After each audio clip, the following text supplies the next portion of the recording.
بینەرانی عزیز خۆشحاڵم کە جارێکی تر و لە بەرنمەیەکی نوێی کورد کۆنێکشندا لەگەڵ ئێوەی ئازیزدا یەکدەگرینەوە. ئەم بەرنمەیە لە بەشی کوردی دەنگی ئەمریکاوە ئامادە دەکرێت و لە کەناڵی NRTەوە ڕاستەوخۆ پەخش دەکرێت. بهیڤیا دەمێنخۆش ئەمە میرۆڤان پرسان لەگەڵەوە هەفپار بکن داوی زانیاری لەسەر کەتنا فڕۆکە ڕووسی لە مسرێ پەرلەمان و کاربەدەستێنە عەرەبێن عێراقێ ناوبەریە دکن ji بۆ چارەسەریا کێشەیەن هەرێما کوردستانê.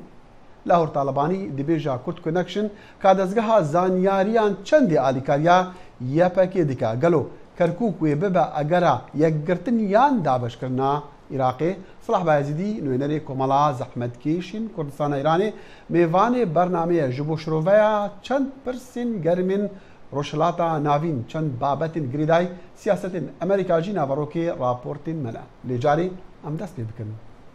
براک ئۆباما سەرۆکی وڵاتە یەکگرتووەکانی ئەمریکا داواکانی بۆ دروستکردنی بۆری گواستنەوەی نەوت ڕەت کردەوە پاش 7 ساڵ لەو پێداچوونەوانەی حکوومەتی فێدراڵ بۆ ئەم دۆسەیە دەیکات.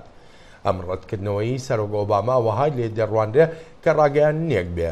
ئەم پرۆژە پێشنیازکراوەی کێستن لە خزمەت بەرژەوەندی نیشتیمانیدا نابێت و زیانی بۆ ڕێبەرایەتی ئەمریکا دەبێت لە دۆسەی گۆڕانی کەش و هەوادا. سەرۆک ئۆباما کە جۆ بایدن جێگیری سەرۆک و جانکێری وەزیری دەرەوە یاوەری بوون لە ڕاگەیاندنەکەیدا دەڵێت ڕاکێشانی ئەم بۆریە نەوتیە بە درێژایی 1879 کیلۆمەتر زیانێکی گەورە دەدات لە ژینگە.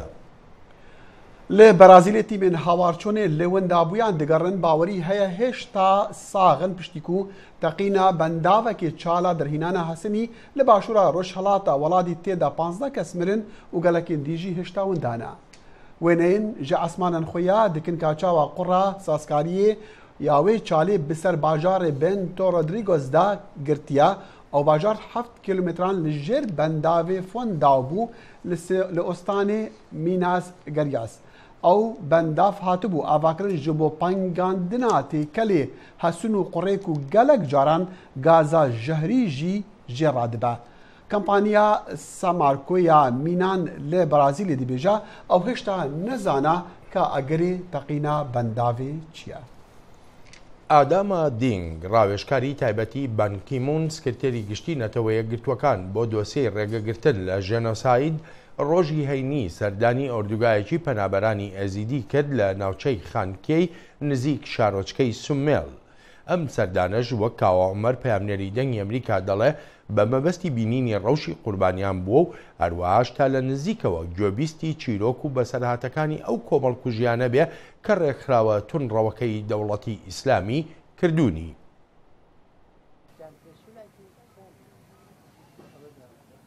سەردانا ڕەوشکارێ تایبەتمەند بە جینۆسایدان لە نەتەوەین هەڤگرتی سەردانا کەمپا خانکێکرد لە قەزا سێمێلێ داکۆش نێزیک و ڕەوشە ئاواران هایدار بیت ئاداما دنیخ ڕەوشکارێ نەتەوەین هەڤگرتی دە کۆنگرێکی ڕۆژنامەوانیدا ئاماژە بە ئەوێ چەندێ کرد کو دێ هەمیشیانên خۆ مەزێخم پێخەمەت کارەساتا ئێزدیان.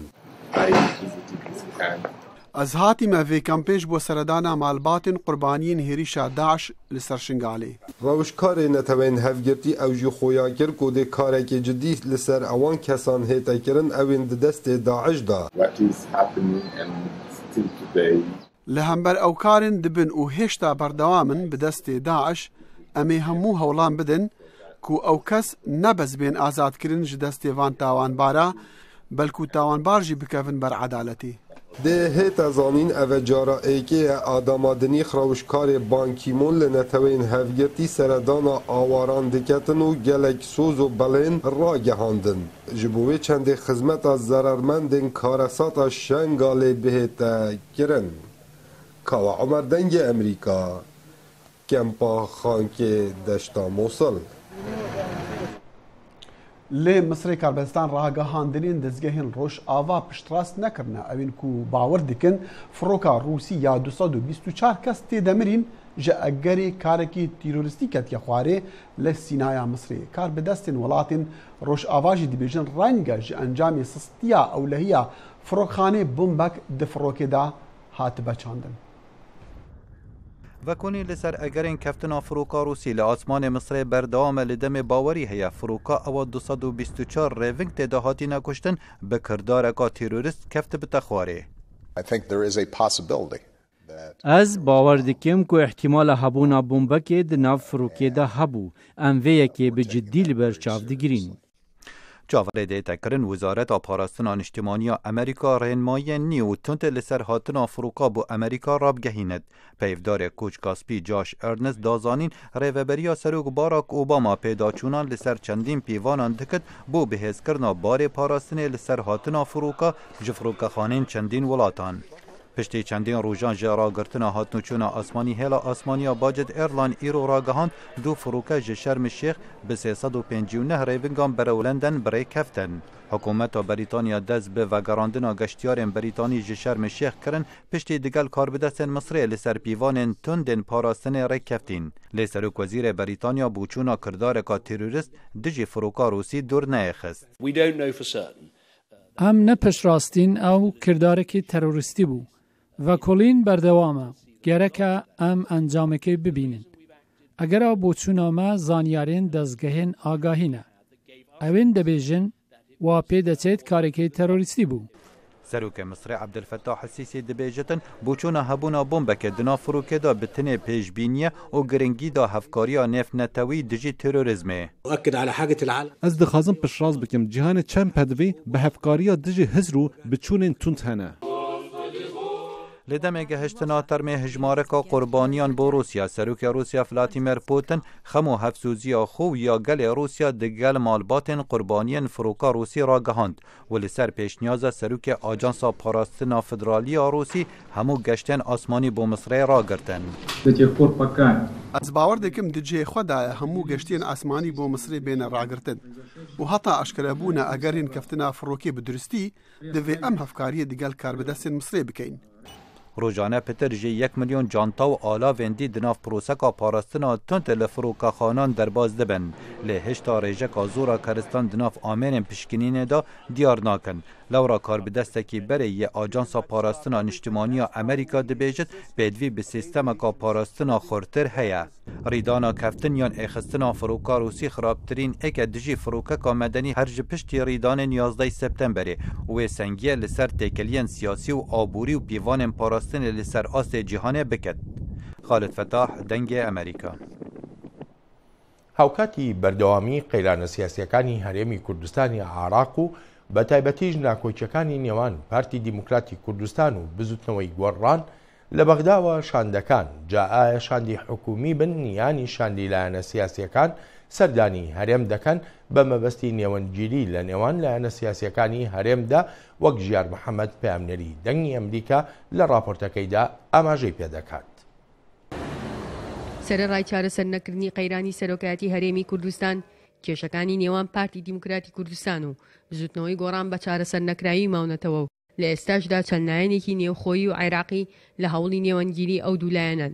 دوو وەفدی عێراقی هاتوون سەرۆکی پەرلەمان لەگەڵ وەفدێکی ئەنجومەنی باڵای ئیسلامی بۆ ئەوەی تێبگەن لە بارودۆخەکە و هەوڵ بن کە ئەو بارودۆخە ئاسایی بکرێتەوە و ئێمە بە ڕاشکاوانە ڕێی خۆمانمان پێوتون کە بەچی بارودۆخەکە ئاسایی بێتەوە.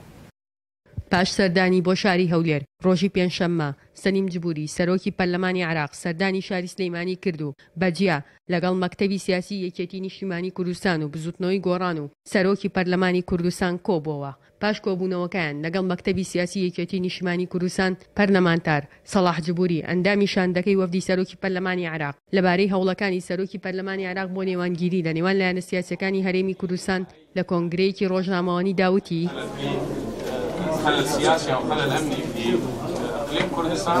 خوانە کردار کێشەیەکی یاسایی یاخود ئەمنی لە هەرێمی کوردستان کاریگەری هەیە لەسەر هەموو عێراق.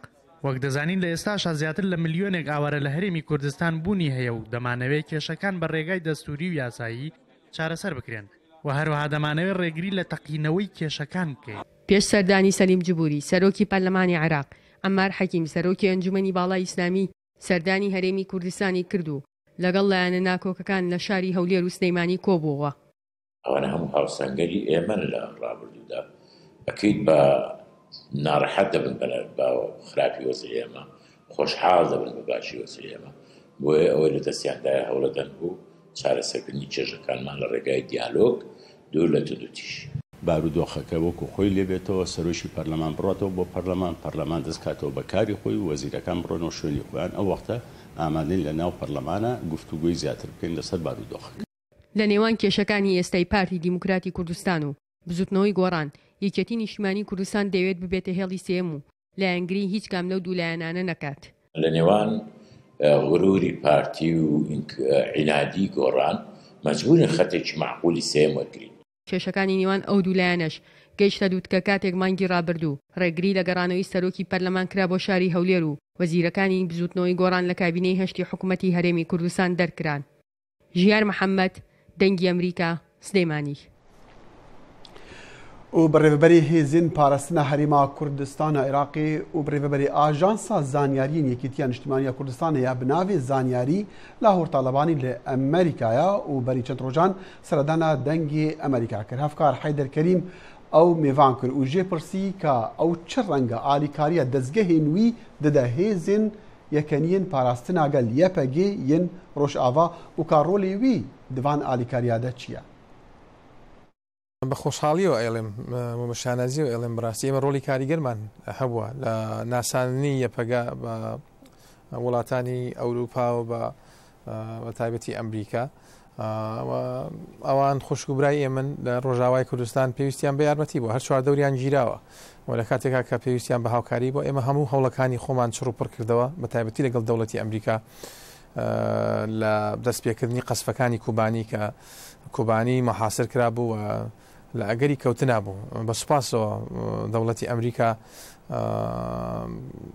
ئەو داوایانەی کە ئێمە هەمان بۆ قبوڵیان کرد و هاتنە سەر خەت و توانیان ببنە پشتیوانێکی باش بۆ هێزەکانی یەپەگا بۆی کوبانی بێتە سمبولێک و بێتە سەرەتای تێکشکاندنی داعش چۆ پێش ئەو پێم وایە داعش لەی چۆنێک تێک نەشکا بوو و مەترسێکی گەورە بوو لەسەر جیهان بەڵام دوای ئەوە کە توانرا ئەم هێزە تێک بشکێنرێت لە کوبانی لە ڕێی ئەو هەموو کچ و کوڕە گەنجە کوردەوە هەم بۆ کورد دەستکەوتێکی گەورە بوو هەم بۆ ئەمریکاش بم پێم وایە بیداتێکی باش بوو و ئەوە تەشجیعی ئەمریکای کرد کە زیاتر لەگەڵ ئەو هێزە هاوکار بێ و ئێمە بەردەوام تەشجیعی ئەمریکا و ئەو وڵاتانەمان کردووە کە هاوکاری هێزەکانی یەپەگە بکەن بۆ لەناوبردنی دەوڵەتی ئیسلامی لە عێراق و شام. بۆ پێی کە بەڕێستان ڕۆڵەکی گرنگتان هەبووە لە دروستکردنی پەیوەندی لە نێوان یەپەگە و ئەمریکا دەکرێت باسیەوە بکەی ئاستی هاوکاری و پەیوەندی ئەم دوولایانە لە چ ئاستێکە؟ وەکو باسم کرد ئێمە هیچ سنوورێکمان نییە لەگەڵ هێزەکانی یەپەگا خۆتان نزانن ئەوان سنووریان بە پرادانی پارتیەوە زیاتر بەڵام بە پێی توانە ئێمە هەوڵمان داوەکە ڕاهێنان و مەشق بە هەندێک لە هێزەکانیان بکەین و بەدام و دەستگا ئەمنیەکانیان بکەین بۆی بتوانن باشتر خۆیان بپارێزن لە هێرشی تێروریستی داعش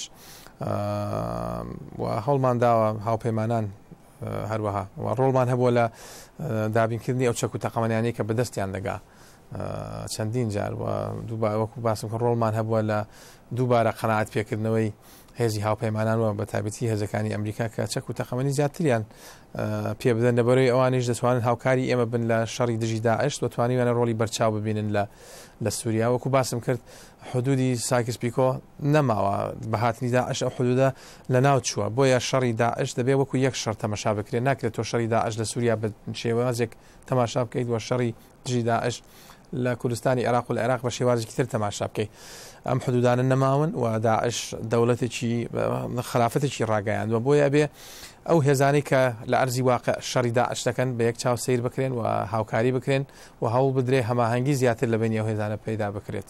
ڕۆڵی یەپەگە و پەگەکە لە بابرێن لە باشووری کەرکووک و لە دەڤەری مەخمور و هەروە لە شنگال چۆن دەبینن بۆ هاوکاریکردنی پێشمەرگە هەرێمی کوردستان و دژە ترۆریش دیارە لە وەکو دژە تیرۆر هەماهەنگێکی ئاوهامان نەبووە لەوێ ئێمە لە هەموو شەڕەکانە بەشداریمان کردەوە بەڵام هێزی پەکەکە وجودی هەبوو ئەوش پێم وایە وەختی خۆ لەسەر داوای بەڕێز کاک مەسعود لە مەخمور و هەم هاتنە منتیقی کەرکووک بۆ بەشداریکردن لە شەڕی دژی داعش هەر وەک چۆن هەندێک هێزی تری ئۆپۆزیسیۆنی ئێرانی لە کوردەکان وجودیان هەیە لەو جەبهانە و توانیویان ڕۆڵی کاریگەر ببینن شان بەشانی برا پێشمەرگەکانیان و حەقی وایە دەستخۆشیان لێ بکرێ بەڕاستی ئەوانیش.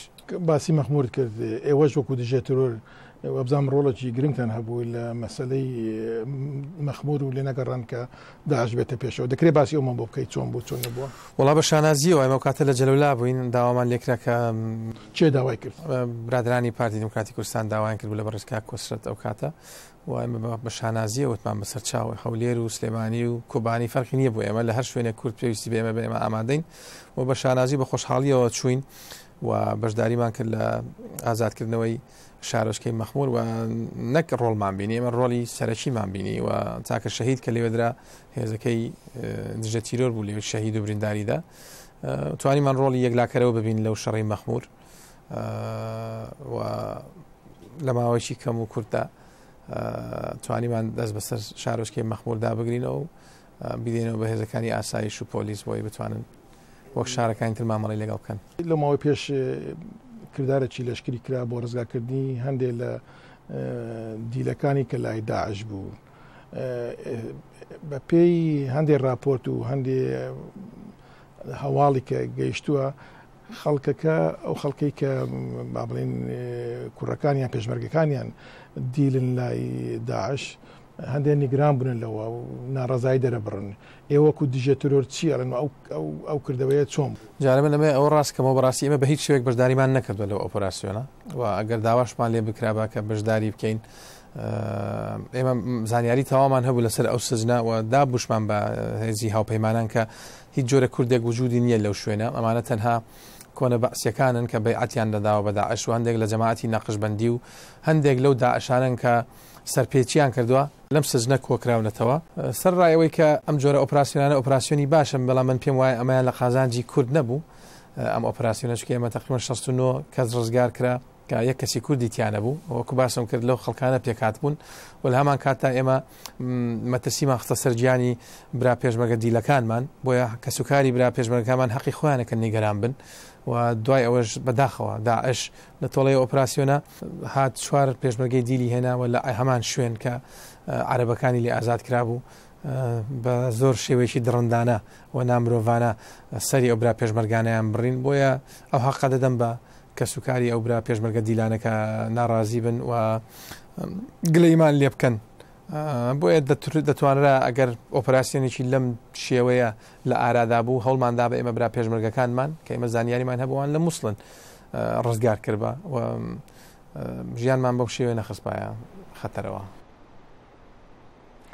هون دikarin dirêjahiya hevpeyvîna digel bi rêveberê hêzên parastina Herêma Kurdistanê û Ajansa Zanyariyên Yekîtiya Niştimanî yan dije tîror Lahûr Talibanî li ser malperên dengî Amerîka yan dengê Amerîka bibînin û herwesa li ser Facebookê dengê Amerîka jî û di germiya şerê dewleta İslamî Daeş da parêzgeha Kerkûkê Iraqê li pêş du riyanekê dadirêtin gelo ew ê bibe sedemê yekgirtin û aştiya Iraqê yan دی عراقی دا بەش بکە پارێزگاری کەرکووکی دکتۆر نەجمەدین کەریم گۆتە گرسەیەکان سوتیا ڕۆژهەڵاتە ناوین لە واشنگتن کەرکووک بەرەفکوو دەهڕا عێراق وێ بدوودا بکەوە.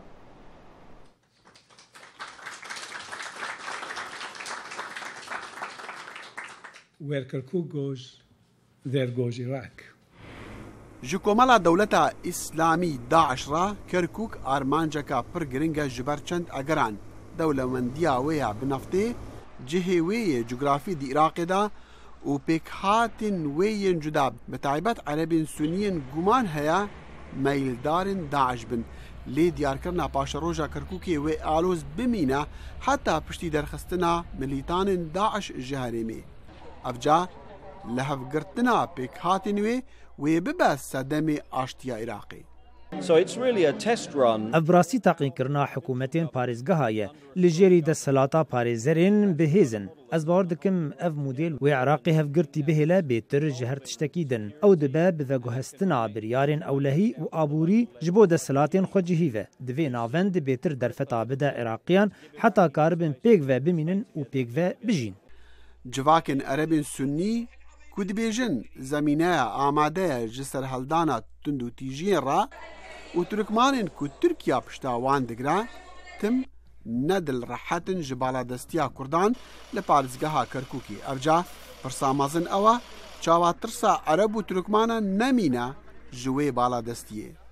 هذه المخاوف هندك جوان ترسان نمان پشتی هاتنا داعش و گرتنا حویجه چنکو هیزن پیشمرگیان شیان کرکوک بپاریزن لی از باور دکم جبو پاشاروجا کرکوک دوی دانستاندن هبن دنیوبرا دست حالات دارین کرکوک ریبرین عراق و هرما کردستان دیگل پیکاتین پاریزگه دا او دلتنابن لسر پاشاروجا خو. پاریزگاری کرکوکی اگر آرامی باجار و پیک وجیانا پیک هاتنوی ودگرینتا خدمت گزارین سیویل جه گشت خلکی کرکوکی را و هتاکو عرب و ترکمان پشت راست نبن کما فنوان دی بین پاراستن هولین گریدانا پاریزگهی به هریما کردستانی و دی جه گومانی با و رنگا کردین کرکوکی جی به وی راستی قایل بن. پێم وابێت لە واقع زۆر ئەستەمە بە ئاسانی بتوانانی کەرکوک ینی ئینتیمای کەرکوک چی بەڕای بەلای بەغدا یاخود بەلای کوردستانە لە بڕێمە زۆر کێشەمانە بەو کێشانە چارەسەر بکرێن و کۆمەڵێک گۆڕانکاری لە دەستوری هەرێم هەیە بۆ ئەوەی ڕێگە خۆشکەری بێ بۆ ئەوەی کەرکوک بتوانێت بچێتە باوەشی هەرێمی کوردستان ناتوانین ئاوە هەر بە ئاسانی بڵێن بە عاتفە بڵێن کەرکوک ئەبێتە بەشێک لە کوردستان لەبەرەوە زۆر کێشە هەیە زۆر کاری بڵێ جدی هەیە ئەکرێت تعدیل بکرێت لە دەستوری هەرێم و ڕێگە خۆشکەر بکرێت بۆ تورکمان و عەرەبانی کە لەگەڵمانە ئاژێن لە کەرکوک کە بەبێ دوو دڵی لەگەڵ ئێمە بتوانن ببنە بەشێک لە هەرێم. گەلۆ عێراقی دێ لەسەر بنەماین پێکڤەژیانە بە ئاشتی سەرەدەریە دیگەل کەرکووکێ و کەرکووکیان بکن هەتاکو عێراق بتەڤای پێکڤە بمینە ئەگەر نا بە باوەریا کاربەدەست و شارەزایان باشە ڕۆژە تەڤایە عێراقێ وێ مژدار بە.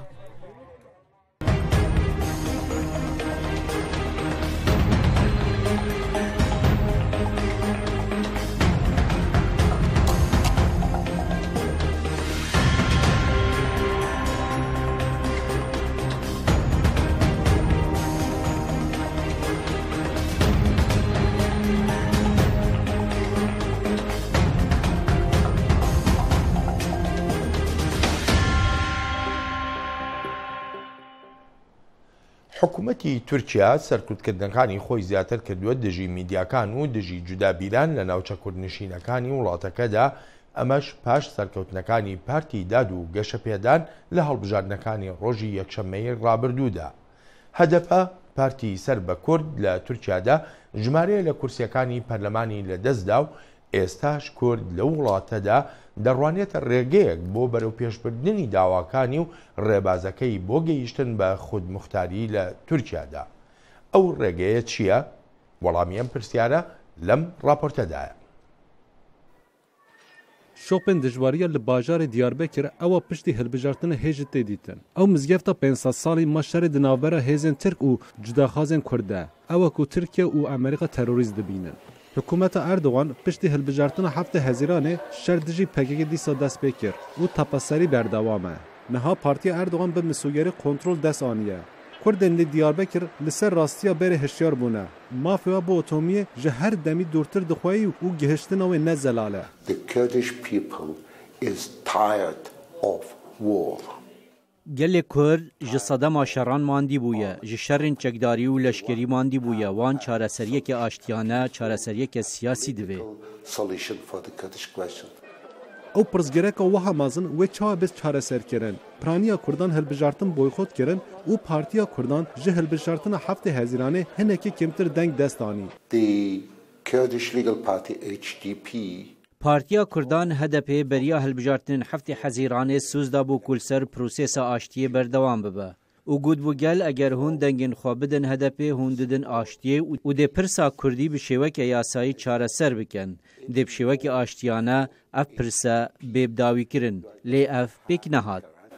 Gurzekê din ya li hilbijartinê li ser Kurda hat ewa ku zordestiya hikûmeta Tirk li ser rojnamevana ye. Bi taybetî ew li ser çapameniya Kurda wek malperên nûçeyan emên ofîsên wan çend heftiyên pêşê hilbijartinê ji gel hêzên ewlekariya Tirk êriş li ser hatî kirin. Rêveber û nivîskarên we hatin girtin. Yani operasyonu Di roja operasyonê de ew bi çekan derbasî avahiya me bûn wekû hemû endamê mîdya me kertên rojnamevaniyê hene ji aliyê dewletê ve me ew kert pêşî wan kir lê kesekî ji wana guhdan bê kertê me nekir. ریوبرین ترکیه سوزا دیسا دستپێکردنە پێواژووی ئاشتیە دانە لێ پشتی هەلبژارتنە گرتن و ئێرشن لەسەر چاپەمەنیە و قەدەغەکردنا چوونە دەربە لە پرانیە هەرەمێ هیچ نیشان نایە بەر چاواک و کەنگی و چاوە ئەف پێواژووی دەست پێ بکە. مستەفا جار دەنگی ئەمریکا. ئەنجامەکانی هەڵبژاردننی تورکیا وە نەبێت هەر تەنها کاریگەری ناوخۆیی هەبێت بەڵکو وەک زۆرێک لە چاودێرە ئاماژەی پێدەکەن کاریگەریشی دەبێت بەسەر سیاسەتی دەرەوەیی وڵاتەکەشەوە لە ساڵانی هەشتاکان و نەوەتەکانی سەدەی ڕابردوودا پەیوەندە دیبلۆماسیەکانی نێوان ئەنکەرە و تاران گەلێک هەڵکشان و داکشانی تیادا بووە و هۆکارەکانیش زۆر بوون لەوانە دۆسەی پارتی کرێکارانی کوردستان واتە پەکەکە هەروەها ئیسلامی ڕادیکاڵیەکانی ناو تورکیا ئێرانیش لە لای خۆیەوە دژی پەیوەندی نزیکی ئەو کاتەی نێوان تورکیا و ئیسرائیل بووە و بێ لەوەش ئەو پشتیوانیەی ئەنکەرە دەیکرد بۆ ئۆپۆزیسیۆنی ئێرانی لە ئێستاشدا دۆسەی قەیرانی سووریا ناکۆکێکی قوڵی نێوان هەردوو وڵاتە بەڵام پرسیار لەوەدایە ئایا ئەم دوو وڵاتە لە ڕۆژهەڵاتی ناوەڕاستدا دەگەنە یەک یان نا پێکدادانی بەرژەوەندیەکانیان دەگاتە ئەو ئاستەی هێندەی تر ناوچەکە بخاتە قەیرانەوە جازیزانم بۆ وەڵامدانەوەی ئەم پرسیارانە و ژمارەیە پرسی تریش کورد کۆنەکشن میوانداری سەلاح بایەزیدی نوێنەری کۆمەڵەی زەحمەتکێشانی کوردستانی ئێران دەکا لە وڵاتە یەکگرتووەکانی ئەمریکا و کاک سەلاح زۆر سپاس بۆ ئامادەبوونێت. زۆر سپاس کاک بڵێن خۆشحاڵم کە جارشکە لەو بەرنامەدا. سپاس دەکەم. کاک سەلاح بەڕای جەنابێ ئەنکەرە و تاران دەگەنە جۆرێک لە ڕێکەوتن کە بگوترێ سەقامگیری لە ناوچەکەدا لە ڕۆژهەڵاتی ناوەڕاستدا بە دوای خۆیدا دێنێ. وەک ئاماژەتان پێکرد هە لە دوای سەرکات هاتنی کۆماری ئیسلامی ئێران دوو ڕوانگەی جیاواسە بوو حکوومەتی تاران و ئەنکەرا ئەو کات کە حکوومەتی ئێران بە حکوومەتێکی ڕادیکاڵیش ناوچەکاتە کار تورکیا و حکوومەتێکی سکۆلار و علمانی دەناسرا بەرەبەرە ئەم ئەو هەڵکشان و داکشانە هەبوو دوای 2023ەوە کە ساردێک لە نێوان تورکیا و ئەمریکا دروست بوو نێزیکەی کورت ماوە لە نێو ئێران و حکوومەتی ئەنکارا بەری دەکرا و ئەو سەردەمێکش بوو کە بەڕاستی زۆر چاوەدەران باسییان لەوە دەکرد کە لە کاتێکە گەمارۆکان لەسەر ئێران تون تۆڵتر دەبوو تورکیا وەکو وڵاتێکی لە هات بوو کە بۆ مانی لاندرینگەوە یا پارەسپیکردنەوە بۆ ئێران بکات کە زۆر هەواژ لەو بارە بڵاو بووە بەڵام نقطەی وەچەرخانی ئەم گۆڕانکاریە لە پەیوەندی ئێران و تورکیا ڕووداوەکانی ناسرا و بەهاری عەرەبی و دواتر سووریا بوو کە سووریا وەکو تەنیا هاوپەیمانی عەرەبی ئێران لە ناوچەکەوە حکوومەتێکی شیعی عەلەوی خەتێکی سوور بوو ئێران کە دەستێوەردانەکانی تورکیا لە سووریا و هەروەها یارمەتیدان کە هەواڵەکان یارمەدان بە هێزە ئیسلامیە توندڕەوەکان لە ناو سووریەدا گۆڕانکاری لە سیاسەتی ئێران تورکیا دروست کرد و ڕوبەڕووبۆرەکان تونتر بوونەوە. لە ئێستادا وەکو جەنابی شت ئاماژە پێکرد دۆسەی سووریا یەکێکە لەو ناکۆچیە قوڵانی نێوان هەردوو وڵات هاتونە ناوەی رووسیا بۆ دۆسەی سووریا و بەشداری رووسیا لە ڕووی لەشکریەوە پێگەی تورکیا لاواز دەکات و پێگەی ئێران بەهێزکە یا چۆن دەبێ ئاوچێشەکە. دیارە ئەوکو ئاگادارن لەو ساڵانی ئەخیردا کە ڕوبەڕووبوونەوە یا حاڵەتێک لە تێکەڵچوون و سیاسی و لەفزی هەبوو بینی ئێران و ئەمریکا رووسیا وەکو هاوپەیمانێکە لە سەردەمێکە بەتەما بوو نوعێک لە موشەکی دژی فرۆکە بدا بە ئێران کە دواتر پاشکەس بووە یا نوعێک سەرماگوزاریکردن لە بنکە ئەتۆمەکانی ئێران لە بوشە رواناوە زۆر پرۆژەی دیکە ئێران دەستی هاوکاری هەبوو لە کاتێکی غەرب و ڕۆژاوا ئێران لە گەمارۆ خست بوو بەڵام ئێستا کە لە دوای ئەوە کە ڕووداوەکانی سووریا زۆر قوڵتر بووتەوە و دوای ئەوە کە ئەمریکا بەرەبەرە تا ئەستێک لە ڕۆژهەڵاتی ناوەڕاست و لە سووریا و لە عێراق کشاوەوە جێگای بۆ رووسیا خۆش کرد کە لە دوای کشانەوەی لە مسر یەکەم گەڕانەوەیتی بۆ ڕۆژهەڵاتی ناوەڕاست پێدەچێت کە نوعێک لاوازی سیاستەکانی تورکیا لە سووریەوە لەو ناچە بەدوای خۆدا بێنەوە کە دیارە ئێران احتمالی زۆرە کە پێشوازی لەو هاتنی رووسیا دەکات. جارێکی تر سەرکەوتنی پارتی داد و گەشەپێدان و جێگیربوونی ڕەجەب تەیب ئەردۆغان سەرۆکی تورکیا کە هەرخۆشی سەرۆکی ئاکەپەیە ئەمە دەبێتە مای ئەوەی کە پێگەی ئێران و بە تایبەتی لەو خەونەی کە هەیەی بۆ دروستکردنی مانگی یەکشەوەی شیعە لە ناوچەکەدا ڕێگر بێت تەگەرەیەک بێت کە نەیەڵێ ئەو خەونەی ئێران بە زووی بێتە دی.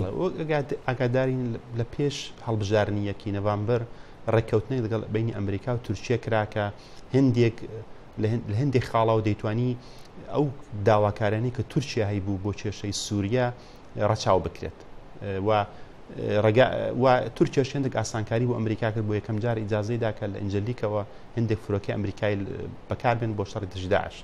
بەڵام هەموو ئەوانە لە پەراوێزی ئەوەدا بوو کە ئایا حکوومەتی ئێستای سووریا بە تورکیاوە ئەردوغان و حیزبەکەی ئایا چه سەرکەوتنێک بەدەست دێنن کە بتوانێت دیگای متمانی ئەمریکا و ڕۆژاوا بن بە سەرکەوتنێکی چاوەڕان نەکراوی پارتی دادگۆشی پێدان بۆ ئەردوغان کە توانی قەرەبووی ئەو شکستەی حوتی جوون بکاتەوە دیارە بۆ جارشتکە سرنجی ڕۆژاوە ئەمریکای بۆ لای خۆ ڕاکێشا و هەل بۆ بۆنەشەوە پێگەی پارەکەی کە لیر زۆر سەقامگیری کرد بوو و چاوەڕانی سەقامگیری سیاسی و ئابوو لە وڵاتەکە هەر بۆیە ڕەچاو دەکەێت کە ئەمریکا و ڕۆژاوە زۆرتر ڕۆڵ بۆ تورکیا بینێ کە تورکیا داواکارێکی سەرکی ئەو بۆ کە ئیجازە بدرێت کە بە شێوەیەکی تونند و تۆڵتر حکوومەتی بەشار ئەساد ساقت بکرێت.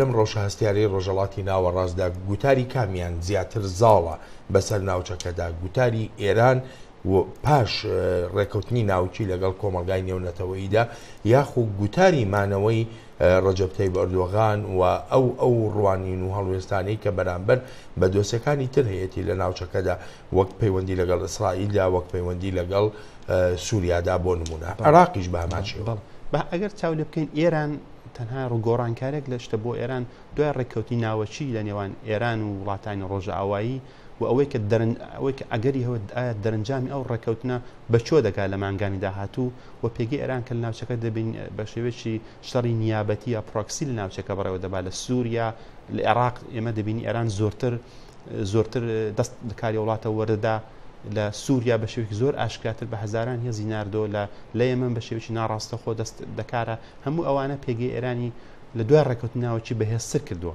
ئەوەی کە ئێمە ببینین کە ئایا پارتی دادگەشتان توانیە کێشەی خۆچوون لەگەڵ کوردەکان لەگەڵ پاتی کرەکانی کوردستان چارەسەر بکە و ئەو سەقامگیری ئابووری سیاسی بتوانێت لە ناو خۆی وڵات پێک بێنێ ئەوەیە کە دەبێت لە داهاتوتا بینی کە کام لایەن دەتوانن کە دەستێکی باڵاتیان هەبێت لە کێشەکانی ناوچەکە.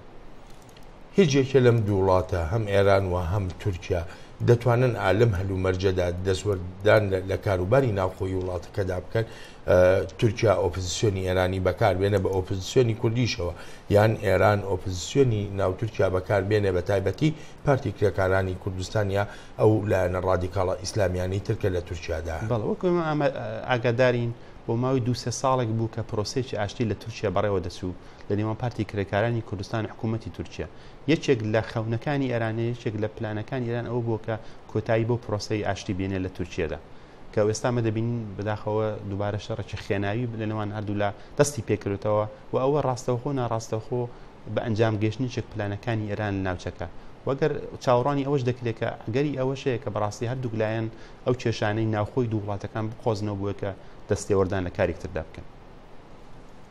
بەڕای جەنابە ئێران دەتوانێت بەردەوامێ لەو جۆرە سیاسەتانەی لە کاتێکا چاوی کۆمەلگای نێونەتەوەی بە تەواوەتی لەسەرەتی لە کاتێکا شەڕێکی خوێناوی دەوڵەتی ئیسلامی لە ناوچەکەدا بەڕێوەیە ینی وەکو ئاگادارن کە دروستە ئێران لە زاهردا کە سەرکەوتنێکی سیاسی لە ڕێککەوتنی ناوەکی بەدەستێناوە و چاوەڕانی ئەوەی دەکات خەڵکەی کە لە دوای کۆتایەتنی ئەو گەمار و ئابوووریانە پوڵ و پارەیەکی کە لەوێ ڕاگیراوە بێتە دەستی ئەم وڵاتەوە بە هەمان شێوە بەڵام ئێمە کە چاو لێ بکەین شێوەک ڕوخانی ئابووری ناوخۆ ئێرانەوە دەبینین ئێران هەم ئاسی دابەزینی نەوت ینی پارەی نەوت کە ئاسێک زۆر خاتوات خوارێ و هەم ئەوەی کە ئەو سیستەمی گاز و نەوتی ئێران کە پێویستی بە سەرمایه‌گوزاریی نزیک 250 میلیارد دلار هەیە کە ئەو پوڵە لەستی ئێراندانیە هەموو ئەو داتایانە لەباری ئابووری لەباری سیاسیش کە دەبینین لە دوای ئەو ڕێککەوتنی ئەتۆمی ئەو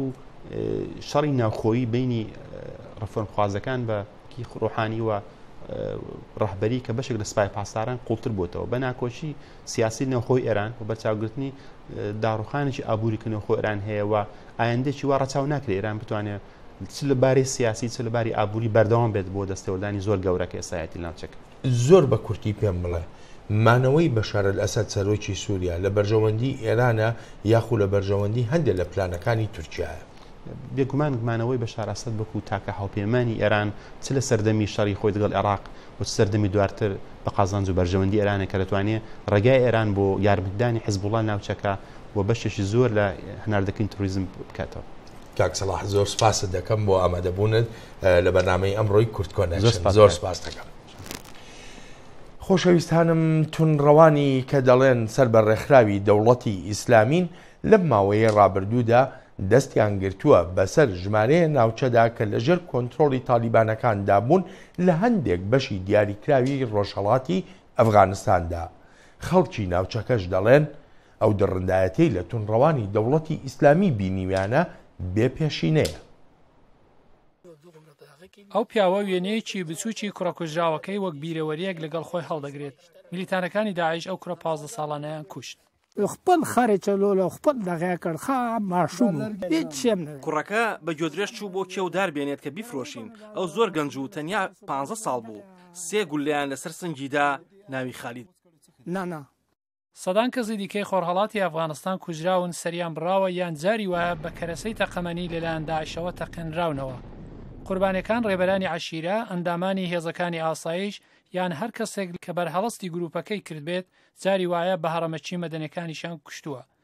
ئەو پیاوە بە چاوی خۆی کوشتنەکانی دیوە و خەریک بوو سەری خۆشی ببڕن. ئەو هێشتاش دەترسێ خۆی بناسێنێت. داعشەوی تاوانبار کرد پاسەوانی سنوور بووە. داعشەویان گرت و بەرجی پورتەقاڵیان لەبەر کرد. هەرکە ئامادەیان کرد سەری ببڕن کەسانی خۆجێی هاتنە نێو مەسەلەکە. کامی خەڵک دۆنۆر خەڵک و دەستپێنگیر و کەسانی خۆجێی پیاوان و ژنانی بە ساڵادا چوو هەموو هاتنە نێو مەسەلەکە. ئەوان بە داعشیان کوت ئەو بێتاوانە بۆچی سەری دەبڕن. ئەوان ئازادیان کردم. کەسانی دیکە لەوێ بوون کە کوشتیانیان. هێندێکیان تەقاندنەوە هێندێکیشیان سەر بڕین و هێندێکیان بە گولە کوشتن. خوا نەجاتی دام. ئەم ڤیددیۆیە داعش بڵاوی کردوتەوە کە نزیەکەی 10 پیاوان دەتەقێنەوە هێندێکیان بە ساڵدا چوون. هەمویان سەر بە عشیرەتی خۆجێی شینوارین. ئەو تونوتیژێ وای کردو گەلێک کەس لە ماڵیان ڕابکەن. ئەو بنەماڵەیە لە چادردا دەژین چونکە ناچار بوون ماڵەکەیان بەجێ بێڵن و ڕابکەن. ئەوان توندوتیژی داعشیان بە چاوی خۆی دیوە. ئەندامێکی بنەماڵەیان سەری بڕاوە و دوایی داعش تەرمەکەی تەسلیم نەکردوونەوە مەگەرەوەی بنەماڵە پاریان لە بەرامبەردا بە. ئەوان دانویست تەنانەت تەرمەکەش بفرۆشن. ئەوان قەت تەرمەکەیان نەگەڕاندەوە. پاشان داعش ڕێگایکی دیکەی بۆ پۆل وەرگرتن لە بنەماڵەکە دۆزیەوە. ئەوان بابی پیاوە کوژراوەکەیان گرت و هەڕەشیان کرد سەری ئەویش دەبڕن. بنەماڵەکە پارەیاندا و پاشان لە ناوچەکە هەڵاتن. دڕندەی داعش لە هەموو ئەو ئەزمونانە خراپترە کە خەڵک پێشتر لەو ناوچانە بەسەریان هاتووە. کەسانی خۆجێی دەڵێن داعش لە تالیبان مەترسیدارترە. سەلاحی پیرۆتی دەنجی ئەمریکا.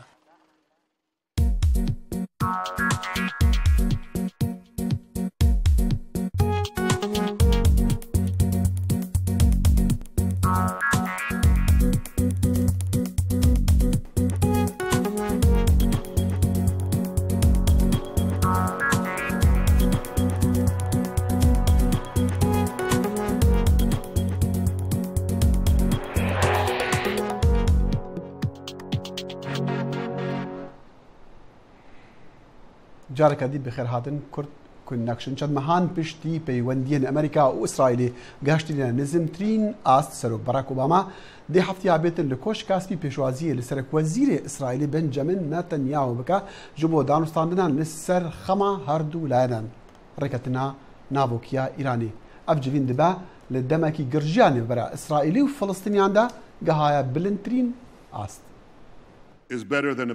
وتارەکەی بێپێشینە شێواز بوو. ئەمە سەودایەکی خراپە و زۆری خراپە بۆ ئێمە نەبوونی ئەو سەودایە باشترە. بنیامین نەتەنیاهوی سەرۆک وەزیرانی ئیسرائیل لە ڕەخنەکانی لە دانووسانەکان بەڕابراتی ئەمریکا لەمەڕ ڕێکەوتنە ئەتۆمەکەی ئێران هەرگیز هێندە ڕاشکاو نەبووە کاتێک لە مانگی سێدا وتارێکی پێشکەش بە کۆنگرس کرد. هەندێک لە ئەندامانی کۆنگرسی دیموکرات ئەو وتاریان بە سوکایەتیکردن بە سەرۆک ئۆباما لە قەڵەمدا. دوای کەمتر لە مانگێک لە گەیشتن بە ڕێکەوتنەکە سەرۆک ئۆباما وەڵامی نیگەرانەکانی نەتەنیاهوی دایەوە. ئێرانێکی خاوەنچەکی ئەتۆمی زیاتر مەترسیە بۆ سەر ئیسرائیل و بۆ ئەمریکا و بۆ جیهان لەوەی کە ئێران سوود لە خاوکردنەوەی گەمارۆکان وەرگێت. کۆبوونەوەی ئەم دوو ڕابرە بۆ 13هەمین جار لە نوێی ئەم مانگەدا لە ئۆفیسی سەرۆک خزمەت بەم مەسەلەیە ناکات. جۆرج ئەرنست بەرپرسی ڕۆژنامەوانی کۆشکی سپی دەڵێت کۆبوونەوەکە نەک تەنها سەنگ دەخاتە سەر ئێران بەڵکو شەڕ لە دژی دەوڵەتی ئیسلامی و زیاتر بەهێزکردنی ئاسایشی ئیسرائیل. نەتەنیاهو پێشتر ئاستی هاریکاری ئاسایشی بەڕێوەبەتی ئۆبامای بۆ وڵاتەکەی بەبێ پێشینە شێواز ناودێر کردووە. ئەمەش بە بڕوای من ئاماژەی وابەستەی سەرۆک ئۆبامایە بۆ ئاسایشی ئیسرائیل و پەیوەندی تۆکمەی نێوان هەردوو وڵاتمان. ئاڵۆزی و تونند و تیژەکان ڕویان لە هەڵکشان کردووە بەهۆی هێرشەکانی فەڵەستینیەکان بە چەقۆ بۆ سەر ئیسرائیلەکان و کوشتنی فەڵەستینیەکان بە دەستی هێزەکانی ئیسرائیلی. لە کۆنفرانسی ڕۆژنامەوانی مانگی دەدا بەراک ئۆباما تونند و تیژەکانی محکوم کرد و داوای لە هەردوو لا کرد هەڕەشەکانیان خاو بکەنەوە. هاوکات ئۆباما دانی بەوە دانا کە هەوڵەکانی ئەمریکا بۆ چارەسەری دوو دەوڵەتی چەقیوە. بە هەزری من ئەوە لە دەستی هەردوو لایەندا ئێمە ئامادەی هاوکاریانی بۆ ئەوی ببینین ئەوان بتوانن پەیوەندیکی زیاتر بنیادنێنەوە، بەڵام هاوکات پێویستە هەمووان سنگ بخەنە سەر مسۆگەرکردنی ئەوەی کە خەڵکانی بێتاوان نەکرێنە قوربانی. دانیال سیروەر لە زانکۆی جۆن هۆپکینز دەڵێت سەرۆک ئۆباما لەو بارەوە کارێکی کەمی پێدەکرێت و هەروەها جگەر لە گوشارخستنە سەر نەتەنیاهو بەهۆی دروستکردنی ئۆردوگای جوولەکە نشین. ئیسرائیل بەردەوامە لە بنیادنانی ئۆردوگا و بەردەوامیشە لە فراوانکردنی دەسەڵاتی لە کەناری ڕۆژاوا، ئەمەش بە دڵنیاییەوە بەلای ئەمریکا و فەلەستینیەکانیشەوە کارێکی نابەجێیە، بەڵام واتای ئەوە نییە کە بنیادنانی ئۆردوگای جوولەکە نشین بەردەوامی نابێت. ئۆباما هاوشێوەی چەندان سەرۆکی پێش خۆی ڕەنگە بەر لە کۆتایی خولی سەرۆکایەتەکەی دوا هەوڵی خۆی بۆ ئەو مەبەستە بدات، بەڵام شیکاران دەڵێن بەبێ خواستی سیاسی لای ڕابەرانی ئیسرائیلی و فەلەستینی پێدەچێت هەوڵەکان بێئاکان بن. سمکۆ عەزیز، دەنگی ئەمریکا.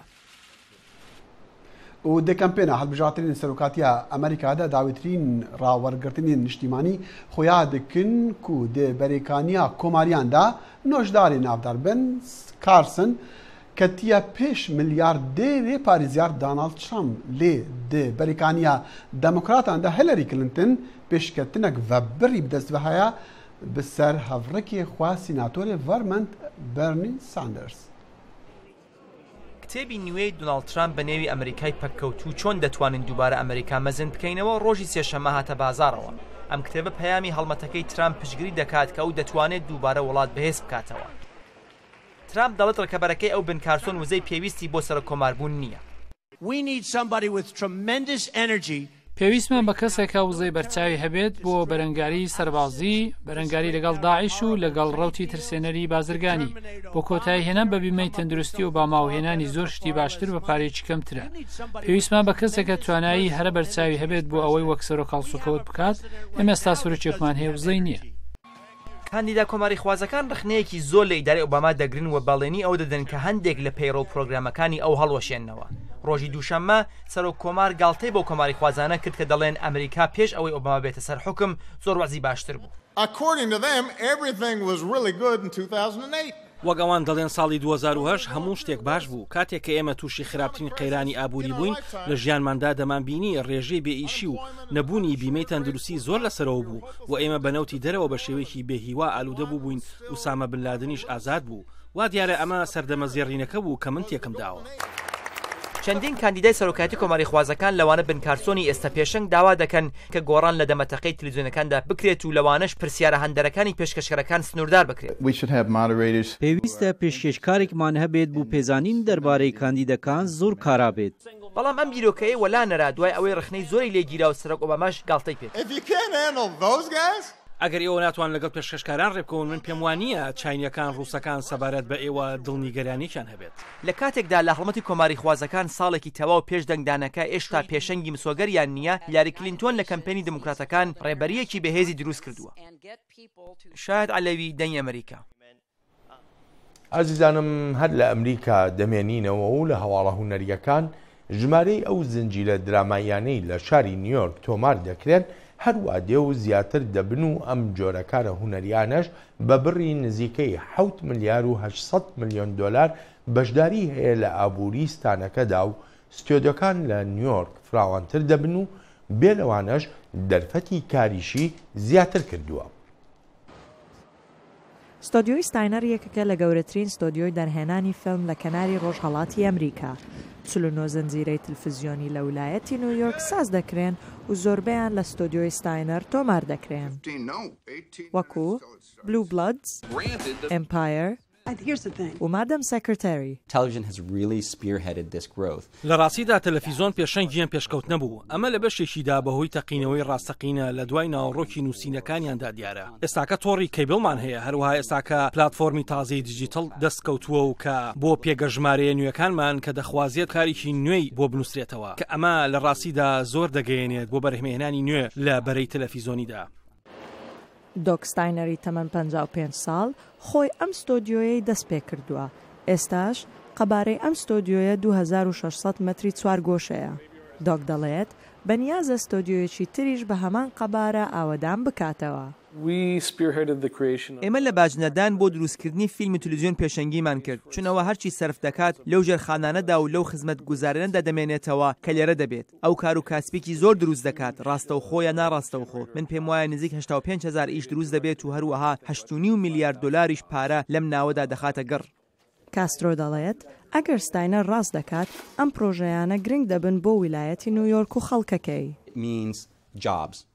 ئەمە واتە کار چینێکی ناوەڕاستی باش، پێدانی پارەیەکی باشتر بە ئیشکەرانی نیویۆرک، وەک سەرپەرشتیارانی نووسینی سکرپت لە یارمەتیدانی بەرهەم، وەک دیکۆریستەکان. لە ڕاستیدا ژمارەیەکی بەرچاو لە چانسی کارکردن هەیە لە بواری خۆشیدا کە لە نیویۆرک وێنەی بگیرێت. ئەمە بەهۆی زۆری ژماری ئەو بەرهەمە گەورانەوەیە کە لێرەدا ئەنجام دەدرێن. شوێنی ئەم ستۆدیۆیەی ناسراوە بە نەیڤی یارد لە 1800ەکان ساز کرابوو و ئێستاش مەکۆی ئەو بەسەر هاتانن کە جێگای سرنجی وڵاتن. سەماد زەیی، دەنجی ئەمریکا. هەردە بەحسی هونەریدا لێژی نیویۆرکی بە واشنگتن سەرۆکی رووسی ڤلادیمیر پوتین بوویە بابەتێ پێشانگەهەکە تایبەت یا هونەری لێرە لە واشنگتن. ئەو پێشانگەها هونەرمەندێکی یوکرینیە نەبمە بەستا سرنج ڕاکێشانەیە و نە بتەنێ داهێنانە هونەریە بەلکو ئەو داخیانێک سیاسیەژی وەرەنەم پێت بە ببینین کە ئەم بەهرەمەندە چاوە سەرۆکۆتی وێنەکە.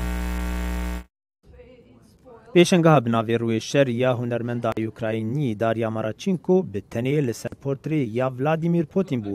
Goş ji dora 5,000 fîşekên vala hatibû berhemdan. Ev fîşek ji eniyê şer li rojhilatî Ukrayniya hatibûn anîn ji şerê hikûmet û serhildayên cudexwaz ên piştgirtî ji aliyê Rusya ve. Maraçinko dibêje wê ev bîroke ji fîşeka pêşîn wergirt ya got hevalê wê jê re jê xwepêşandana meydana Kiyevê anîbû û di dawiyê de ew ji ber xwe ve birêve çû. Когда я это делала, я видела, что потери Украины все больше. Demek ku min dest bi vê projeyê kir, min hezir dikir ku têkçûna Ukrayna mestur û mestur dibe. Her wisa jî min hez dikir ku em Ukranî bi tenê hestiyariya vî tiştî dikin û têgehiştina xelkên cîhanê ne wekiya me ye. Ew êşa mezin li dora min nîşan bû ku ez ê bi van fîşekan tiştekî bafirînim. Момент, что нужно использовать много гильз.